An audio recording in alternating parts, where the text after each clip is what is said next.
T40. It's a 6-point hex driver, or Torx. You'll also, when you put the new, or either new bolts or replace the bolts, you'll want to use some threadlocker. That just gives it a stronger seal with those bolts, because you definitely don't want these coming out. They're holding the axle in there. The CV axle that I got, the bolt or the joints were already packed, because you're going to have the 2 joints and then the CV axle itself. This image is not a representation of the one I got off of GoWesty, but it is the one that it came in. But like I said, it's just the joint, boot, axle, boot, joint, and then they had caps on either end for the grease, because they were already pre-packed with grease in there.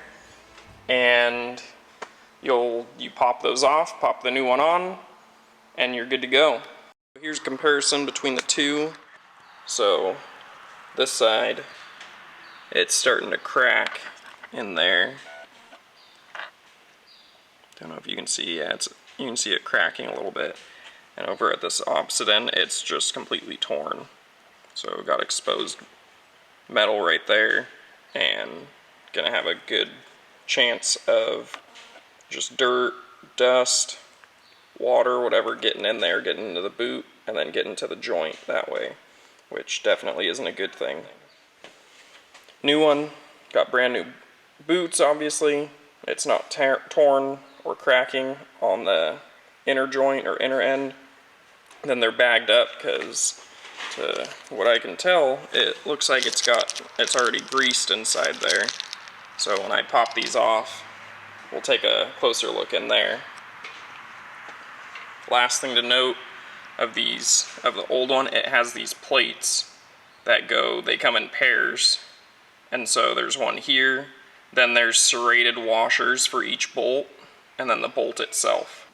In order to replace the CV axle, all you have to do, there's 6 bolts here.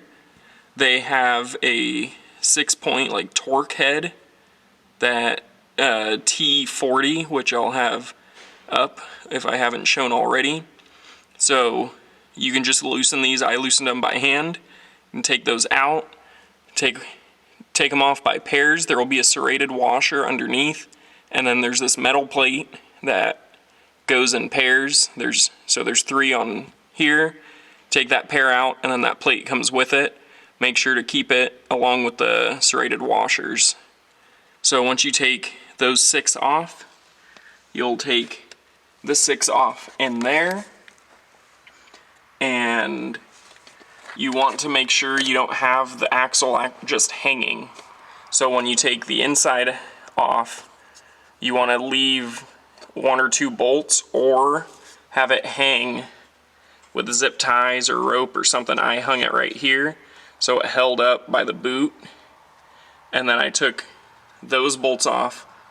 Once both ends are unbolted, you take this end, you pull it out of the vehicle, like towards the wheel. You pull it there, lift it up, and it'll drop down. And then since this end's already unbolted, you should be able to just pull that end out. So the whole CV axle just comes out with those 12 bolts. If you're having issues getting to either of them, the boot kind of blocks the bolts a little bit, so you literally just push it out of the way, get the bolts off. And then in here, you'll have to get, well, I guess it works for both sides. If you need to turn it, you'll either do it yourself or have another person take it out of gear, or take the handbrake off for a moment. You can rotate the axle if it's still connected, or you can rotate the wheel or the drum right over here. You can rotate that, and it'll rotate this plate in here, and then if the CV axle's still connected, it'll rotate this one as well. So that's how you'll line up all the holes, get the bolts in, access different bolts, all that kind of stuff.